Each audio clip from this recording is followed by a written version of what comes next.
Kasi ako ngayon, kasi first time kitang nandito sa bahay. Kaso sayang talaga at wala sila mama. Pero ayos lang yan. Sino pong kasama mo dito? Parang nakilaki po ng bahay niyo, tapos walang tao. Actually, madami kami talaga dito. Town. So, ngayon talaga, nasaktan natin na tayo lang dito ngayon. Pero sa mga sunod na araw, dito yun. Tsaka, tinan mo, nasolo kita ngayon. Dito sa magandang lugar, tinan mo, romantic baga.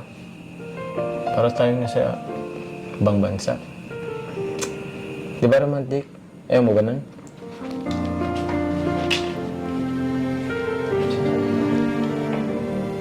Siya nga pala, Carla. Naalala ko lang. Kasi, di ba, after nung libo mo, nung nag-shower, di ba, may, naalala ko lang na pinayagan mo nga pala akong, manligaw sa'yo. Kasi ako nun eh. Basta ako, hindi kita bibiguin sa panligaw ko sa'yo. Wala po yun. Kasi hindi naman po ako basta-basta nagtitiwala. Hindi ko napapayagan na hindi ka magtiwala sa akin. Ako, trustworthy talaga ako. Papatanong ko yun sa'yo. Ba't parang naging seryoso ka? Kasi iniisip ko po yung... Sa kanila eh.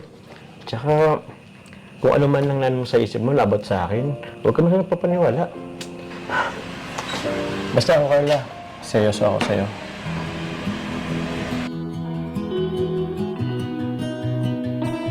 Teka.